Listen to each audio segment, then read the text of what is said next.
This world is not what you think it is.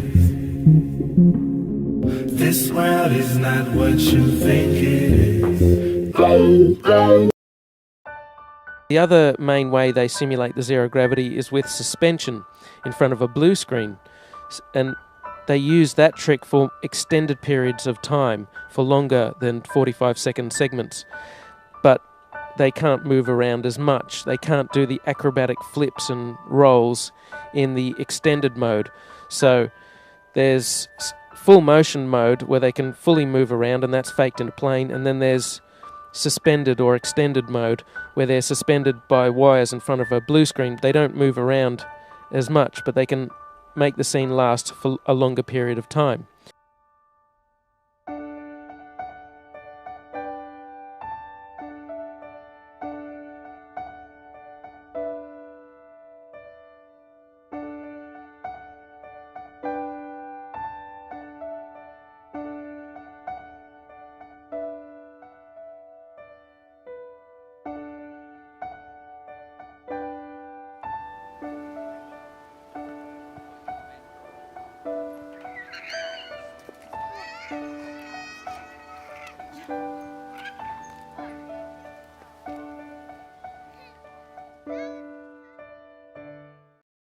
In this scene, Chris Hadfield bends down in order to adjust something, and you can see on the back of his shirt a couple of upticks on either side where you would expect wires to come in on either side of that harness in order to support it.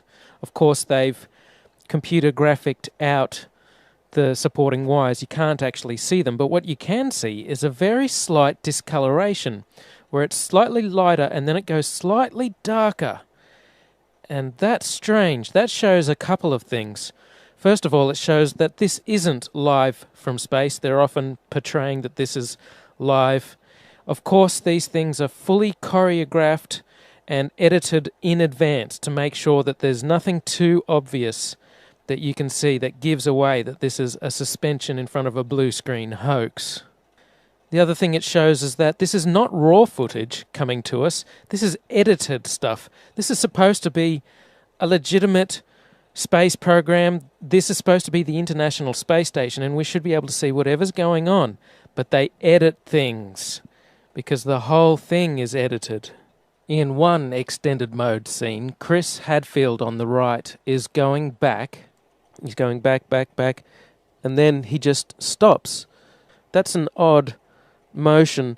You would expect if this was true zero gravity that you have to support yourself, you have to stop yourself on both the top and the bottom of your body as you're drifting back. If you just stop yourself with your feet, then your head will rotate backwards. Conversely, if you just hang on at the top with your hands, then your feet will still keep moving. You have to support yourself at both the top and the bottom of your body. But his hands, Chris Hadfield's hands, aren't touching anything. He just goes back and then he stops. And that's odd.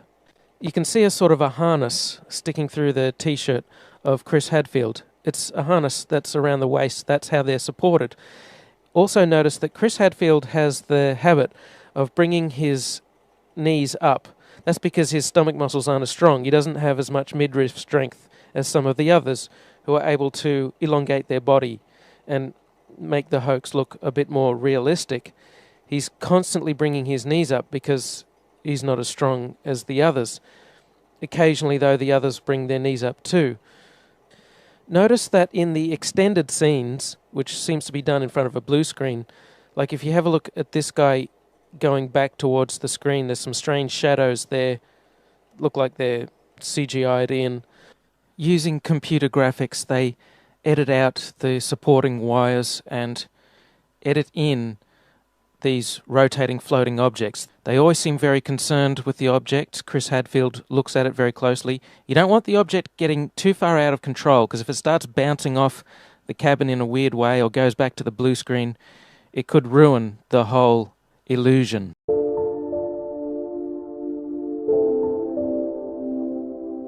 As you can see, I'll float, Mark is floating, and so it really takes a lot of effort to learn how to control that. When I set things down on the ground, you can let it go and it sits there.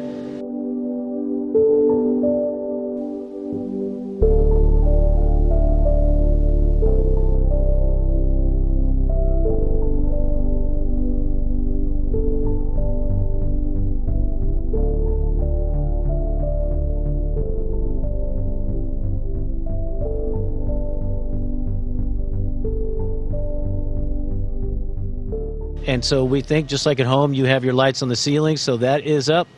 But then you can do this like Randy's doing right now. It looks like for him, that he's standing up.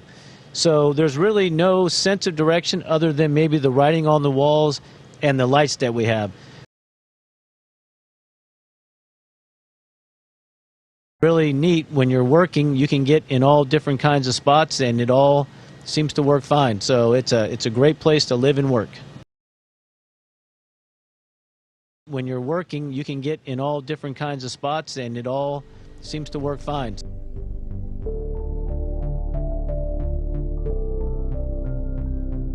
Is this a hoax? Are you really in space still? See the hair? I don't know. We're going to have to do something for you. I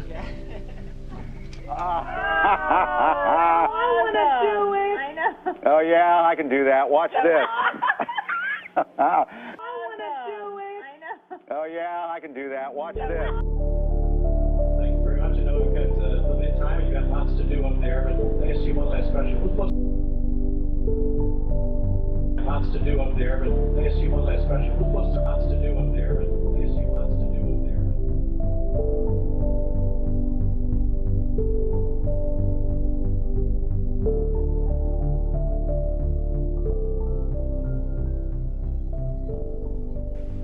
What's the most fun for you? I mean, is that it? Is weightlessness it? If somebody asks you what's the most fun? You know, I think the most fun thing for me, aside from being able just to do something like that whenever you feel like it, is being able to share this experience. And so I try and keep in touch with friends and family through email and using the phone.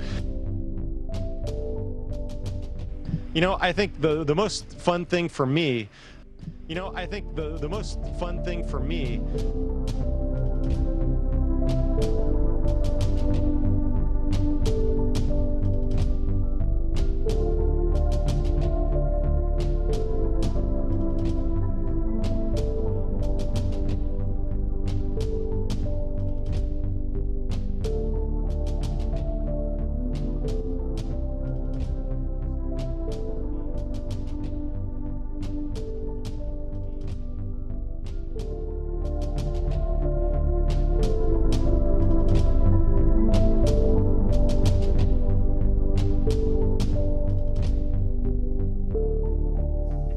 you designed in a certain way to have it actually the screen directions flopped, right? Yes, yeah.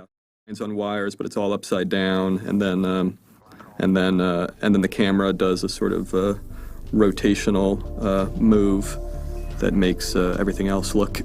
It's sort of, we found like even little tricks like flopping images or things like that, or putting a camera upside down or things like that could do a ton, because could really help sell it. Because the intent actually is to sort of confuse the viewer enough in terms of directionality, because that's sort of what space does. There, they actually aren't on any wires at all. They're just sort of moving, kind of acting like that. But the set has been clocked and turned around, so that it's, again, you're disoriented. You get away with it for just that brief scene, plus with an object floating by, like the film canisters and things. Just the camera back. Things like that can hopefully do just enough to help sell it. Yeah.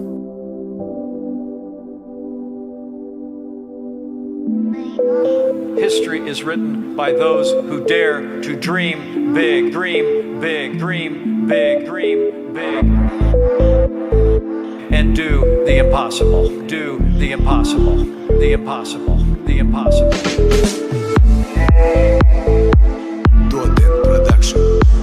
I don't know. They appear to be weightless, hitting zero-G like the fearless crew of a forgotten Apollo mission,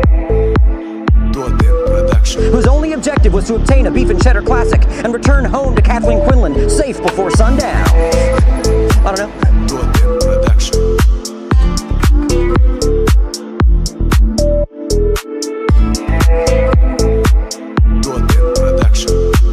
They appear to be weightless, hitting zero-G like the fearless crew of a forgotten Apollo mission. You did great. You did amazing.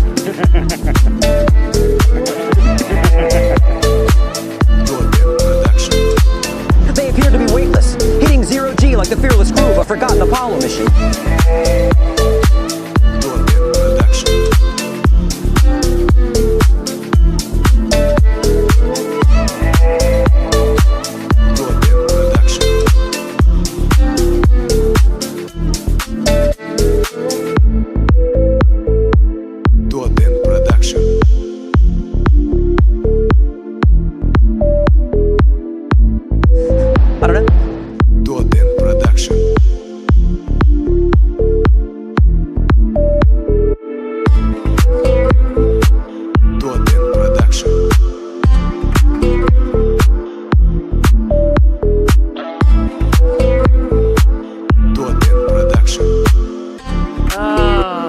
Fake news.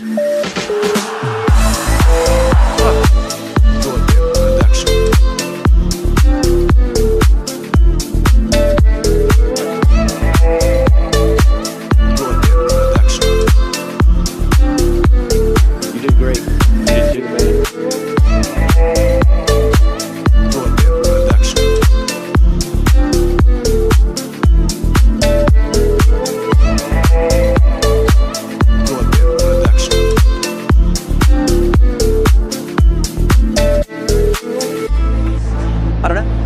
Appeared to be weightless, hitting 0G like the fearless crew of a forgotten Apollo mission. History is written by those who dare to dream big and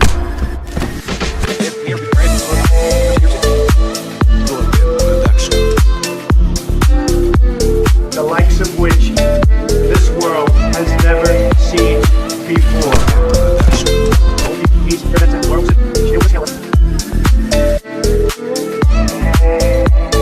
A giant rocket, more than 300 feet, made of new metal alloys.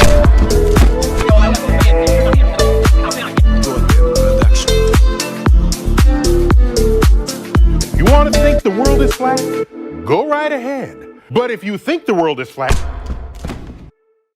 Well, sir, I think the simplest answer to that is we keep going. Whether it's the moon, an asteroid, Mars, sending unmanned robotic missions out to the moons of Saturn and Jupiter, the key is we're human beings and we got to keep on going. We got to dare to dream big, try to do the impossible. Give me a break.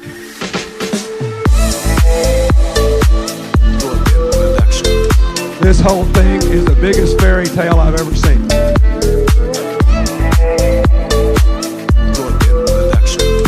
This whole thing is the biggest fairy tale I've ever seen.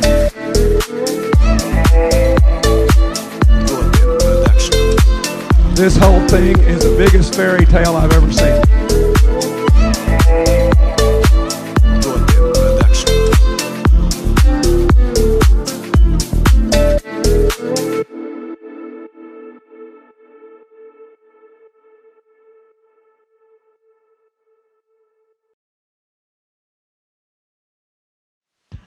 I definitely haven't mastered it. I'll give you a trial and I'll show you just how bad it is.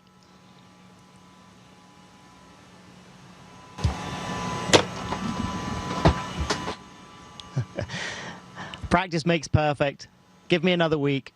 This world is not what you think it is. This world is not what you think it is.